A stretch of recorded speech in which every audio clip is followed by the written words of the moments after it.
So এখন আমি যাচ্ছি কাইট বিচে। অ্যাকচুয়ালি সবার কাছে একটা প্রশ্ন, দুবাইয়ের কাইট বিচ এত বিখ্যাত কেন?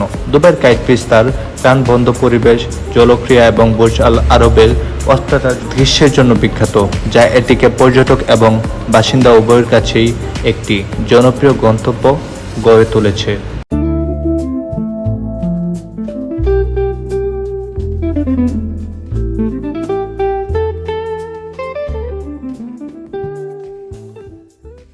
আর ওয়েদারটা তো জুস একটা ওয়েদারে আমরা আসছি। ট্যাক্সিওয়ালা বলতেছে যে জায়গাটা নাকি এই একটা সময়ে খুবই মানে মনোরম একটা ওয়েদার পাওয়া যায়। এই বিচটা হচ্ছে আপনার ফ্রি বিচ, এখানে কোনো এন্ট্রিতে কোনো টাকা দেওয়া লাগে না, কিছু লাগে না। আর আপনি যদি স্পেসিফিকভাবে গাড়ি নিয়ে আসেন তাহলে আপনাদের জন্য পার্কিংয়ের ব্যবস্থা করা আছে আলমানাহা মসজিদের সামনে, প্রতি ঘন্টায় 2 দিরহাম করে, এবং সরকারি ছুটির দিনে বিনামূল্যে আপনি গাড়ি রাখতে পারবেন। অন্যান্য সুযোগ সুবিধাও এখানে রয়েছে, যদিও সমুদ্র সৈকতে বিনামূল্যে ঝর্ণা, পোশাক পরিবর্তন ঘর এবং শৌচাগারের ব্যবস্থা রয়েছে।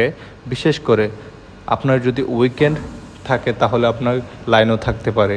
এটা হচ্ছে এখানের ফেসিলিটি।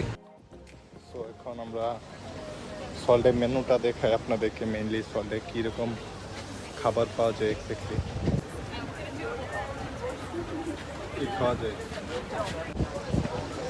বাট এখানে যে লাইনের অবস্থা, একটা পানি খামো, খুব পিপাসা লাগছে, পানি পিপাসা, বাট টাইমই ম্যাচ করতেছে না। অলরেডি 5 মিনিট ধরে আমি দাঁড়িয়ে আছি জাস্ট পানি খাওয়ার জন্য।